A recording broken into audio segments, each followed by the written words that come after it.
Hello, everyone. Welcome to the worst theory you're ever gonna hear, ever. Like, genuinely, I don't know how I thought of this. As you could tell probably from the title and the thumbnail and what you're seeing right now, yeah, we're just going at it. I'm here with Lucas to talk about this theory. Hi. Say hello now. Oh, dang. He Hel- beat me to Hello. it. I predicted it. um, so basically, the premise of this theory isn't what I'm really gonna try and convince you because this I genuinely don't believe the premise myself, but I have evidence that may point to this throughout the FNAF universe. And the only reason I'm even making a FNAF theory in the first place is because everyone knows I'm like FNAF is a drug for me, you know? It Yep. gives me a high I can't get anywhere else. So, yeah, I'm gonna start the theory now. So basically, what I have written down as my script is the theory. So we're gonna start all the way at the beginning of the timeline. It during FNAF 4. Okay? So basically, what starts off the whole event of the FNAF franchise, I know, like, there's like locations that are referenced to be before Fredbear's Family Diner, or stuff like that.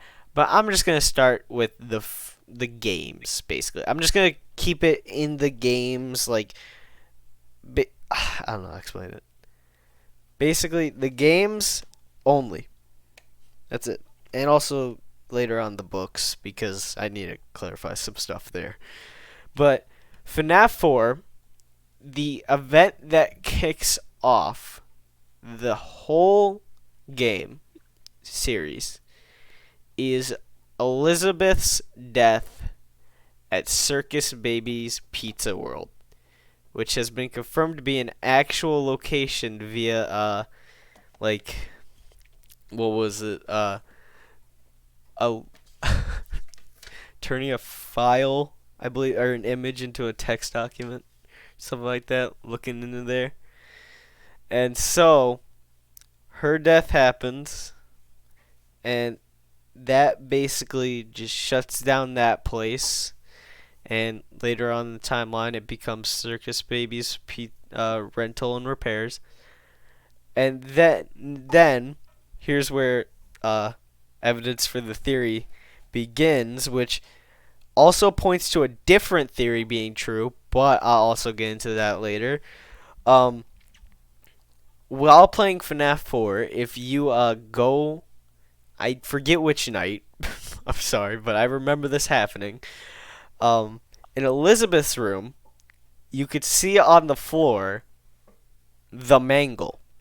Now, the Mangle is an animatronic from FNAF 2, so it doesn't make sense because in FNAF 2 the reason that the Mangle's the Mangle is because it actually used to be a real animatronic and was torn apart by children. But in this theory, I'm going to explain it. I'm just going to keep saying that the whole time and just never get to Never, the actual ne- thing. never actually do. Yeah. Okay, so now here's how FNAF 4 takes place at the beginning of the timeline, gameplay and the story wise. So basically, the gist of FNAF 4 is basically a crying child, the son of William Afton, is tortured by his brother throughout like 5 days, like all 5 days before his birthday, and then on his birthday, he gets got by the main animatronic when his brother decides to, feed him to the animatronic, Fredbear. And so basically, there's been like heavy debate on when the gameplay of FNAF 4 takes place. And so, I think FNAF 4 takes place during the same time as Circus Baby's pizza rental is made, but not when Sister Location is, going on. That comes later. But basically the blueprints in the Sister Location, place has it to where literally every part of the map of FNAF 4 is connected to the Circus Baby's pizza rental, or not Circus Baby's rental and repair. I'm sorry. This theory's getting to me, man. I can't even remember things straight. So basically, the gameplay actually takes place the night before each minigame. Like each 8-bit minigame. So basically what happens is you'll go through the night in the basement of your house, basically, at Circus Baby's rental and repairs, and you'll try and survive the nightmare animatronics, which aren't really real. The illusion disc from the book are actually connected to this theory, as in they actually cause the kid to see them. And so how this works is because you know how if you played FNAF 4, I'm sorry, I'm getting way ahead of myself, assuming anyone who watches my channel actually plays a FNAF game or watches them. Right. Basically, in FNAF 4, during the 8-bit minigames, there is a scene where the crying child you play as basically gets super scared by Fredbear, and he's like just so scared of him, like deadly scared of him, deathly. Like, he'll have a heart attack if he saw 1 pixel of Fredbear. Yep. So basically,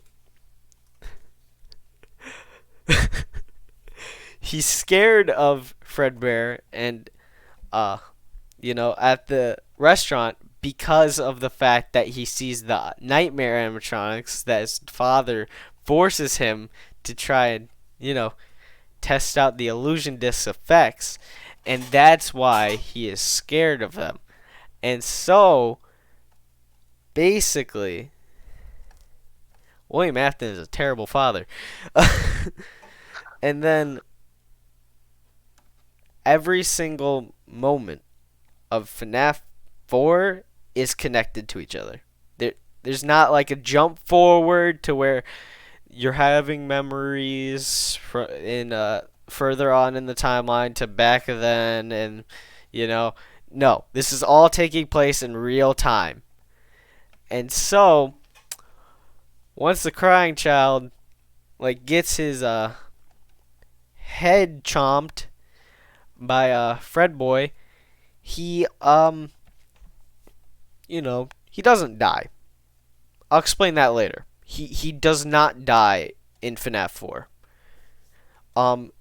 And basically him getting his head chomped and surviving basically sends William on a killing spree at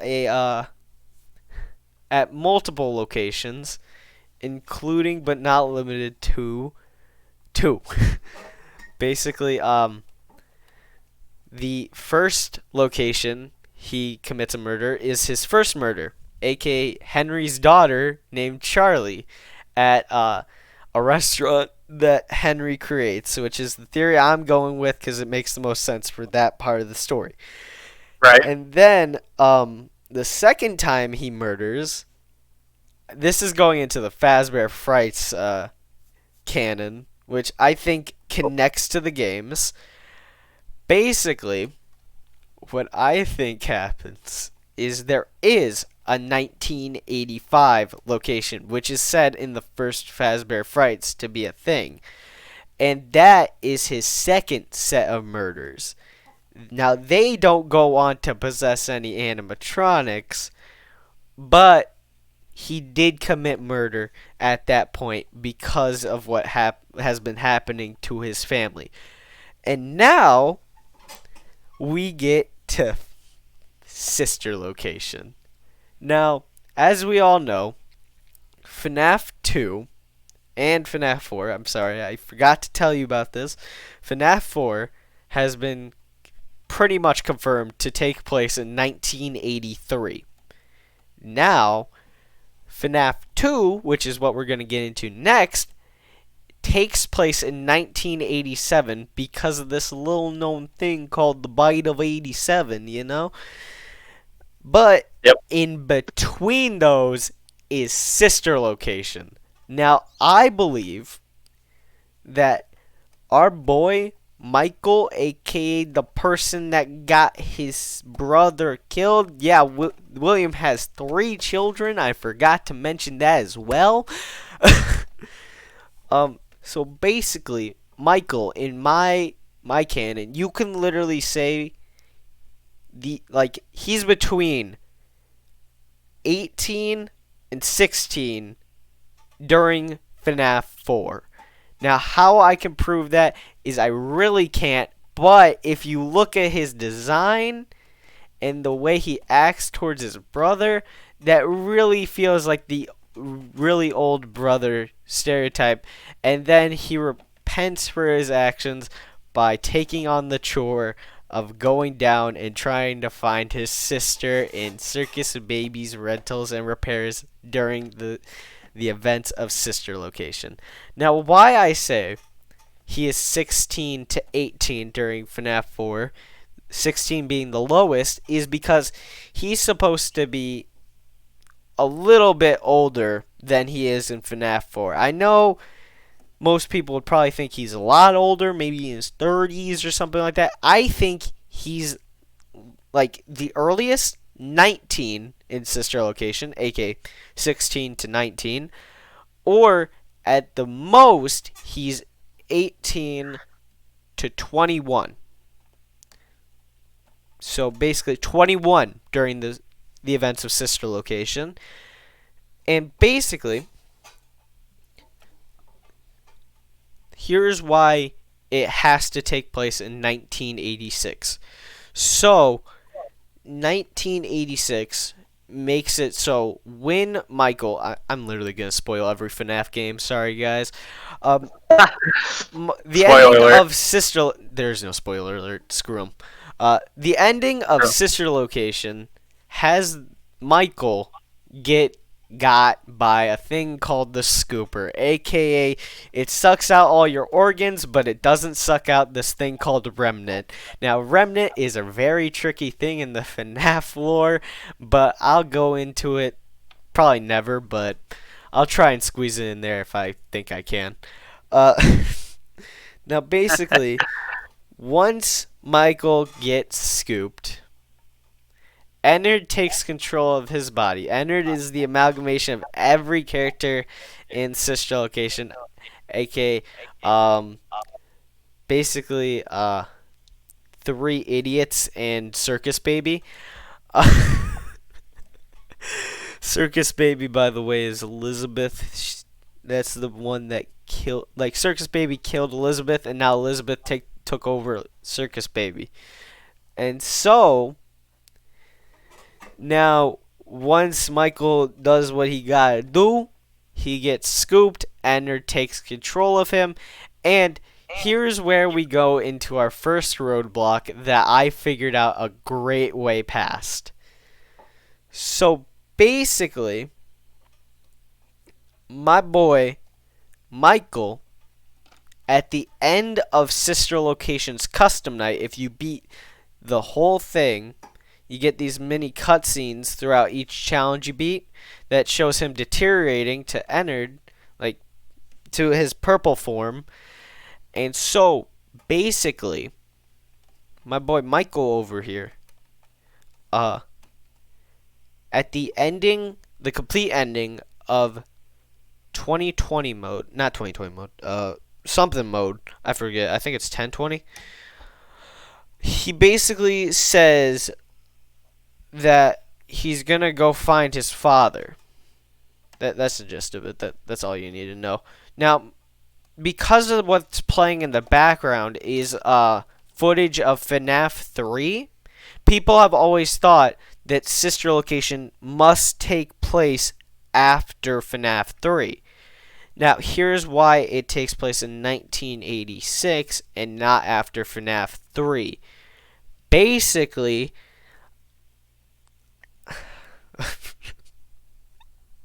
basically, in the event of sister location, it would make more sense for Michael to say he's gonna go find his father because he knows his father is still alive and still is employed at the Freddy's locations. But at the end of sister location, if you were to go down it being after FNAF 3, it wouldn't make sense for Michael to say that because of the fact Michael does not know for a definitive fact that his father survives the fire at the end of FNAF 3. Yeah, that happens. I'm spoiling it now because we're not really going into FNAF 3 that much for this theory. So, basically... Which child is it that doesn't know he survives? Who you're talking Michael. about?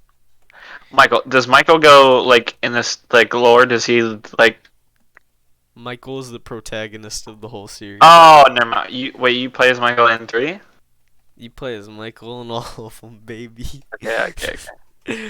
Even No, in security sorry. breach. Yep. So basically, here's where we go into the dumb part of this theory. Oh, Lord. William finds out what happened to Michael. Michael doesn't return home after getting, got because he's being controlled by Ennard. And so, basically, William ends his own life because of the loss of his 2 children and the mutilation of his 3rd. Now, here's why I say this. Because if you've read the books have the protagonist being Charlie Emily, aka the daughter of Henry Emily, aka the business partner of William Afton. Now, in the books, Henry just ends his life, basically. He does it via committing turn on animatronic, let animatronic get me. And so, in the games, though, we can confirm that don't happen. Henry survives to FNAF 6, which the books... I know the books aren't really canon, and I'll go into that a little bit more, but they hint towards things at the games. So it doesn't make sense to have that big plot point in just a book and not hint towards it in the games. So here's what I think. Remember how I said Mangle was a key element in FNAF 4? I did not say that. Don't go back and look. I did not. So basically, William has Mangle kill him. And then William's remnant infuses into Mangle. And what? So, basically, here's how remnant really works. It doesn't matter if you die inside the animatronic or near the animatronic, because here's how this is proven. Back to when his first murder occurs, Charlie Emily. So basically, Charlie dies near trash cans, and then the puppet goes out of the restaurant, basically almost dies outside the restaurant because of the rain, and then sits next to Charlie, and then Charlie infuses her remnant into the puppet via some soul thing. I don't know. And so that's basically what William does when the Mangle kills him. And now we're moving on to where this theory goes downhill. It already has, but it will go downhill even more. I mean, I don't really have any arguments against my theory. I think my theory is very solid, but I don't believe it either, guys. So, FNAF 2 takes place in 1987, and the star of the show that you play as in FNAF 2 is Jeremy Fitzgerald. Now, before you say anything, I kinda lied. Jeremy Fitzgerald is not Michael. You don't play as Michael in this game until the end. I'll get to that eventually. So basically, William Afton, as the Mangle, sneaks his way into the restaurant, and to make it to cover up that they like know kind of what's going on here, or to like just cover up why they let a random animatronic they found out in the back alley into the restaurant that looks like a pile of scrap metal. They basically say that kids tore up the animatronic and they just leave it at that. And so William, as the Mangle, we all know, if you played the game, there's these death mini games that show kids being got. Okay, well, they don't really show it, but they kind of do. Sort of. They like Empire. put it in our minds that they got by Funny Man Purple. Now here's what I think. William as Mangle does the murders, but if we go to the books again, we're going to take things from the books. William Afton in the books, I'm going to get into how the books kind of complicate this and how I sort that out too later. But William in the books basically tells the whole gang that the animatronics don't care who you are. If you're older than 20, you're going to get got, basically. So, here's where this theory just works, but at the same time is probably going to leave people not wanting to believe it. Basically,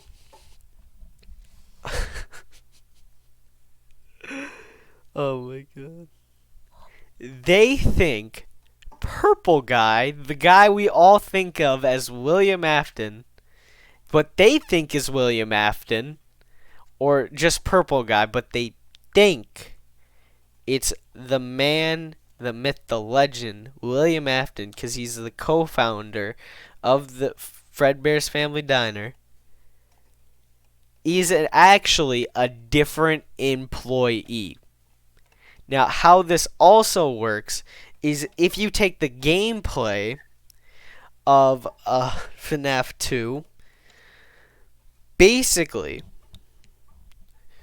this only applies to the withered animatronics, them thinking it's someone else. So, here's how that works. William as Mangle commits murder, and then once that happens, those spirits, after the puppet infuses them in the animatronics, think that they don't remember it being the Mangle that got them. They don't remember that heaping abomination committing murder. They blame it on a human. And they label him as the Purple Guy. And so, here's how this works. The gameplay of FNAF 2 sees you in the office and basically defending yourself via a mask. Now, the toy animatronics, I'm just going to leave the withered animatronics for now. The toy animatronics attack you for the reason of you not being in their database as an employee. They see you as an intruder, a trespasser. And so, basically, they have the facial recognition software that can tap into criminal databases, and they don't have you as an employee there, and you're after hours. So basically, yeah, you're gonna get got because you're after hours. Duh. You're not even in the database. So that explains the toy animatronics. Now, Mangle is already self-explanatory. William Afton, of course, he's gonna go on a murder spree. Duh. He's gonna murder anyone in his sight. Duh. Um, but the withered animatronics are explained away by they attack you, even though they have souls in them. They don't have facial recognition software. They have souls. So that proves the point that they just hate people that work here. They think an employee named William Afton murdered them, and they think Jeremy is William. So that's why they try and get him. And so, once you beat FNAF the game, you beat the game. Once you beat the game, it's a whole week. Jeremy is confirmed to have moved to the day shift. Now, Jeremy has been theorized. I don't know if it's been confirmed yet, but I feel like it has. Jeremy is the Bite of 87 victim via Mangle. Now, you would think if you were a normal human being, not having this stupid theory, that Mangle did it because they thought he was a criminal still. But in this theory, it's more just murder spree and being able to get away with it. And so, basically, after Jeremy, basically gets moved to the day shift, someone named Fritz Smith takes over as the night guard for one day on the weekend. Now, if you think Fritz Smith is the stupidest name ever and cannot be a real person, you are absolutely correct. You know why? Because Fritz Smith is actually Michael Afton. And so, Michael Afton just, he tampers with the animatronics because this in-game, he tampers with them to try and get their souls out of them. Doesn't work, by the way, because he's dumb. He's dumb. But He's stupid. yeah, basically. But gameplay wise, you can just change him to however you want. If you beat the custom night, you get a screen where it says you're fired for tampering. Now, you also, if you beat, I believe, the hardest challenge, the 2020 mode, you basically get a newspaper. No, 1020, sorry. I keep mixing it up. Basically, you get a newspaper that says the toy animatronics are going to be decommissioned and to build a new Freddy's, which is FNAF 1, except I don't think Mangle was dismantled at all. Now, here's where we move on to FNAF 1. Basically, 5 more kids are murdered, and they take the places of Freddy, Bonnie, Chica, Foxy, and Golden Freddy. Okay? Golden Freddy in the original, I genuinely don't know how to explain Golden Freddy, Withered Golden Freddy in FNAF 2. It may or may not be a hallucination that that Michael has, but it wouldn't explain. I do think that he shows up in the main game, so it wouldn't really explain. I think the only canon version of Withered Golden Freddy is during the custom night, because it's a hallucination of Fredbear, aka the animatronic that ruined Michael's life. So that's how I'm explaining Withered Freddy. Or Golden Freddy, sorry. Withered Golden Freddy. Oh, this theory, God. It's so stupid. Okay, FNAF 1, 5 more murders happen, 5 kids. William is behind it as the Mangle again. And so, here's what I think happens. FNAF 1 takes place during the shutdown of that Freddy's location. And so, I think either during the time when it was open, Mangle was found in the restaurant and was dismantled, leaving William's soul to forever roam the earth because he hasn't been he's not at peace yet. Or remnant, sorry, remnant, not souls, remnant. Or Mangle is in FNAF 1 the whole time in the kitchen chilling with Golden Freddy. Now, basically, FNAF 1 takes place. Then there's these newspaper clippings that confirm basically that 5 murders happened at this location. And there's also a newspaper clipping showing that, someone was caught. Like, there was a suspect that was caught for these murders. Now, most sane people would think that was William Afton. But what I think happens is either another employee or Jeremy Fitzgerald comes back only because of the fact that his frontal lobe is missing. So he has the inability to have fear. So basically, why would he not come back? You know? But I really don't think he came back because of both him being a former employee, and former employees are shown to not be allowed on new premises or premisi or whatever it's called, and also I don't think he would even be hired there because of the fact he has his frontal lobe issue, so they would probably think he actually is the killer again. So another employee is found to be falsely accused as being the murderer. Now, FNAF 1 takes place and just, takes place as normal. And basically, Michael, at the end of his 5 days, he gets through it passing, he gets a paycheck. He goes back on the weekend. Tries to do the exact same thing he did at FNAF 2. And because he sucks at mechanics, he does it again. He messes up, doesn't free their souls, only makes them mad.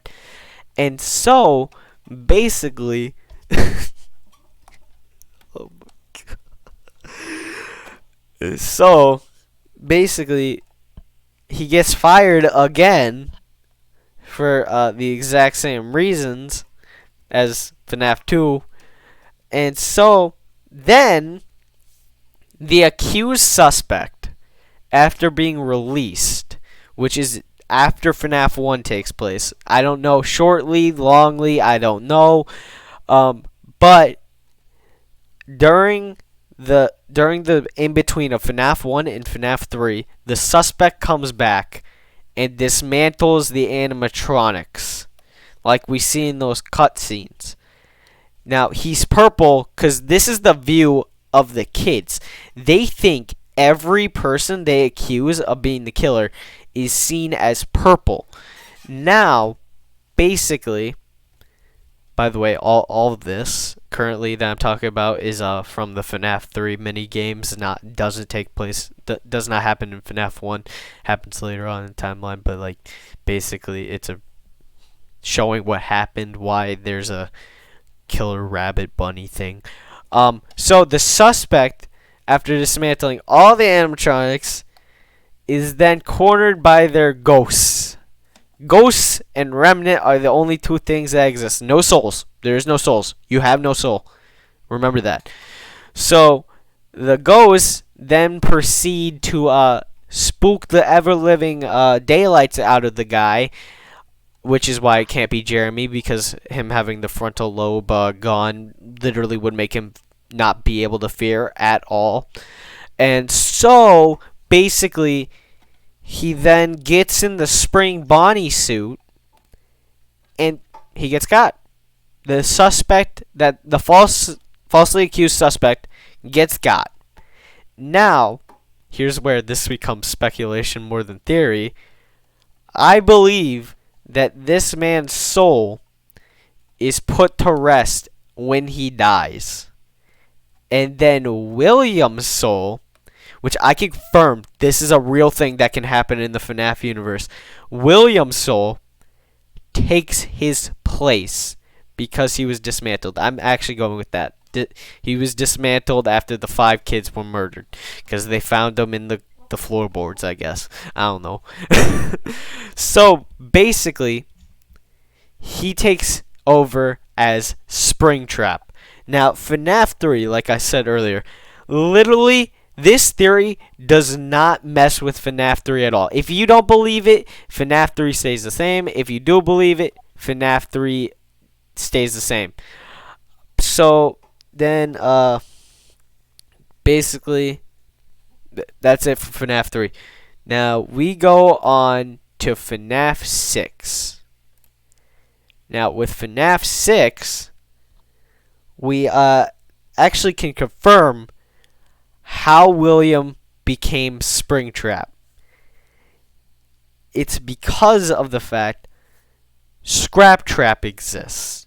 In Scraptrap, I don't think William got a new body and then was able to get spring locked again. No, I think this was a already spring locked person in a different suit, and William took over that as well. That suit as well with his after the fire of FNAF 3. Now, the fire of FNAF 3 shows up in Sister Location's Ultimate Custom Night Final Ending. That literally is just showing that he survived the fire, and that's all that does. The dialogue does not match with the actual game, like the showing. The show don't tell thing is not happening here. It's literally show and then tell something else that's going on there. And so, FNAF 6, that's all there is for FNAF 6. Now we actually get into the gameplay reasons for why this theory could actually be right. So, basically, if you've read the books of the original 3 novelizations of FNAF that aren't novelizations of the actual games, they're just novels that are written in the same universe, except they're not in the same universe, they're on their own different canon. Basically, in the books, Mangle is shown to be like a dog, which FNAF 6 kind of hints at via Fruity Maze that Mangle could in fact be a dog. Now, I don't think that's the case in the games, but in the books, it's shown to be like that. Now, why I don't think it's the same in the games is because if you know a rabid dog that really wants to just end someone, they won't, they'll just go. They will just zoom, go for it. They will not hesitate unless they're really scared, and in that case, they won't even do it in the first place. So, in the game, well, in the books, the same thing is there. Mangle is basically like a dog, non-relenting. But in the games, in FNAF 2, Mangle actually is more methodical and takes their time. If you let Mangle get into your office, instead of pouncing on you immediately, they actually hang on the roof and wait. They actually give you false hope, aka stalking you. And who do we know is known for stalking people and committing murder? Our favorite boy, William Afton. So, basically, another thing that is given to us, which this is me taking this for granted. Basically, this is where the theory might fall apart, might not. If I never mentioned this, probably some people would actually believe this. Now, we never see William Afton in the games, except for one time we can actually prove that it's William Afton, and we're gonna get into that next after I say this. So, since we don't see William Afton as Purple Guy is not associated with William Afton in that aspect. So that therefore Purple Guy throughout the whole games could actually be the animatronics how they see the employees, but they blame it on the one employee that actually did the murders, or who they think it is, aka the co-owner, William Afton.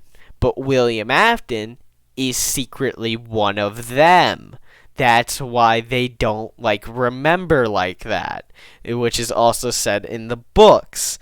So, uh, so who they think is the murderer is shown in purple, but in this next scene that we can confirm is William Afton, he is orange.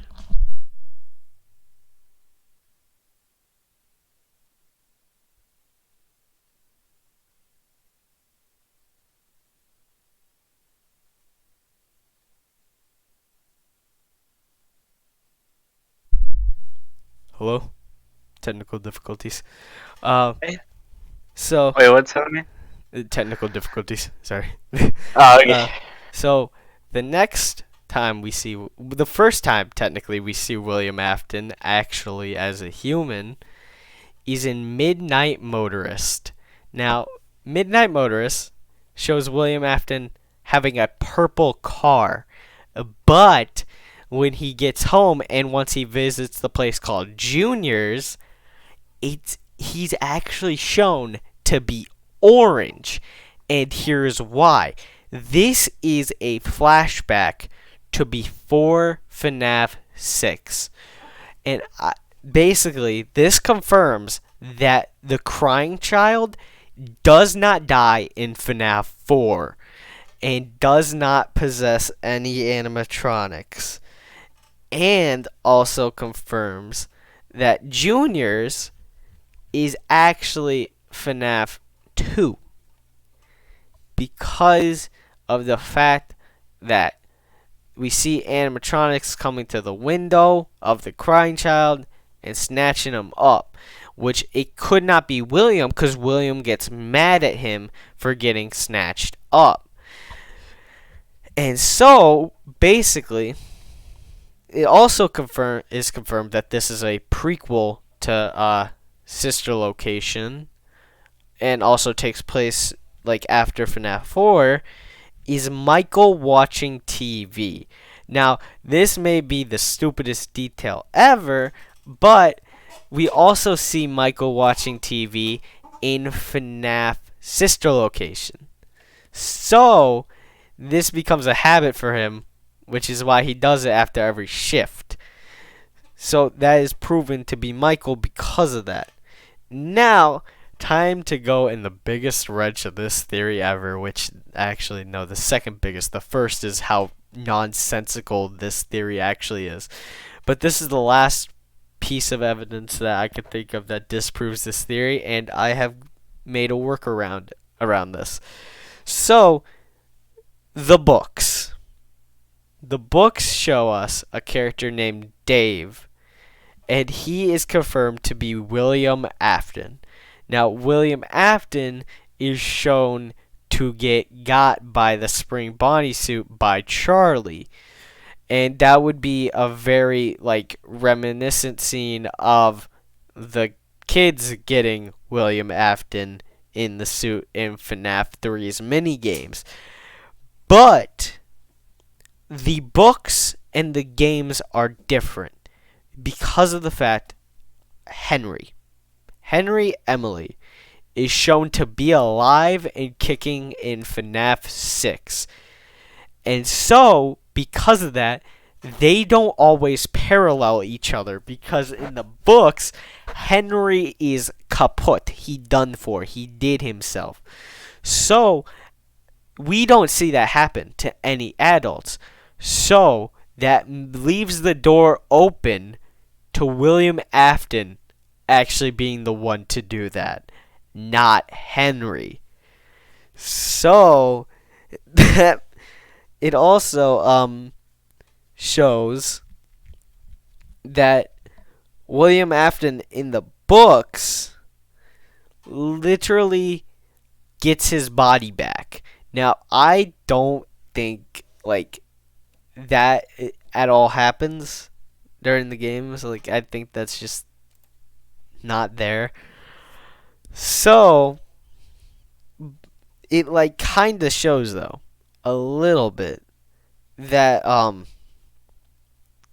do I explain this? Oh, best thing that this explains is the factor of a hive mind. Now, this is also shown in the games via security breach, which I wasn't originally going to cover. I was going to end it at the books, but I'm going to cover it now. Security breach shows us that our boy Burn Trap is not Glitch Trap. I don't think Glitch Trap and Burn Trap are one and the same. Like, they're connected. I think Glitch Trap is still out there somewhere, and Burn Trap is by himself, man. But I think they're still connected via a hive mind. Now, this is also shown in the books via the hive mind that the amalgamation has with Mangle, aka Susie's dog. Now, in the books, this shows that a hive mind could exist. It also shows that souls could take over different bodies, because in the graphic novel version of the Fourth Closet, which is the book I'm referencing right now, it shows Susie before showing Mangle doing a funny. So that may also mean Susie is both, like in the book, is both Chica in the amalgamation and also in control of Mangle once they find out funny man William Afton ain't the funny man no more. So this kind of shows that animatronics can take over other animatronics with Remnant, their spirit, whatever. I don't know. So yeah, basically, if you have any arguments to this theory, please say them. I really don't want to believe this theory. I genuinely don't. If I somehow come up with an argument that genuinely makes sense to your like whatever you say, I'm genuinely just gonna, I don't know. I'm gonna delete Lucas's channel. What? So, well, that's the whole theory. Lucas, what are your thoughts? I'm processing everything. I was just here for moral support. So Which you gave none. You were quiet the whole time.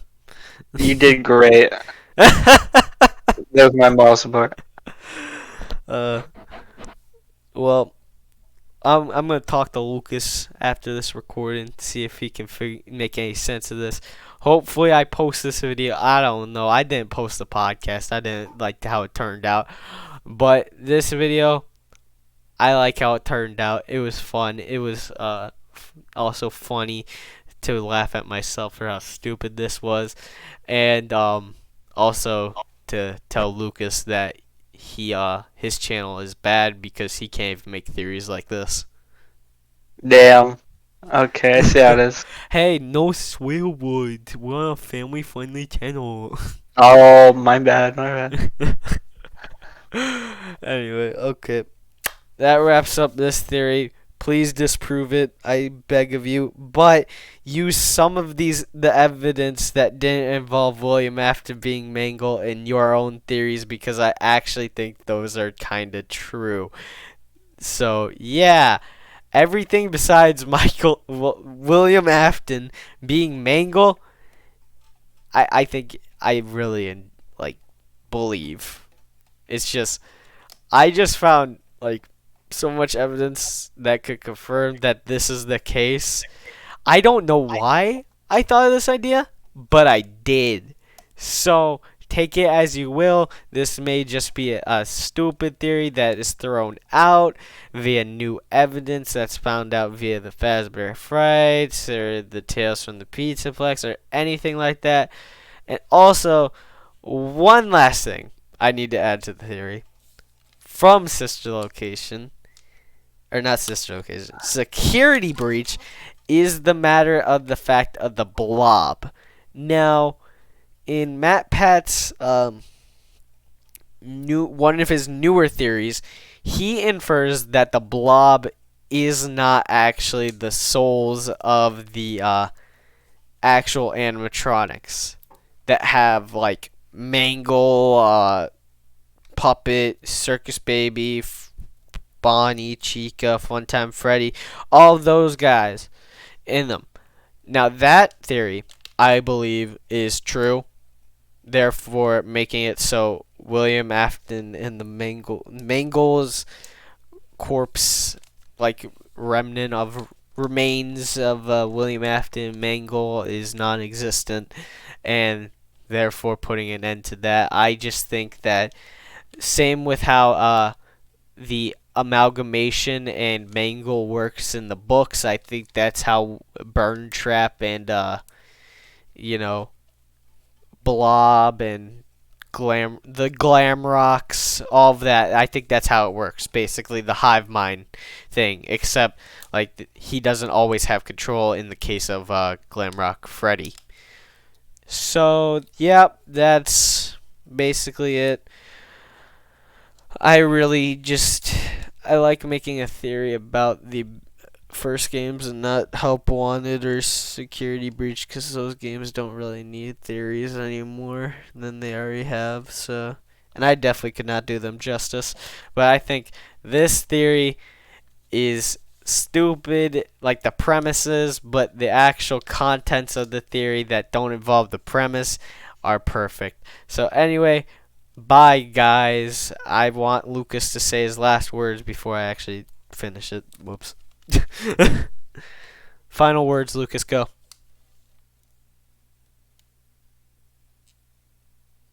Those are some great final words, guys. You know, I couldn't have said it better myself. So anyway, bye guys. Please disprove this theory like I said before. Yeah, that's it.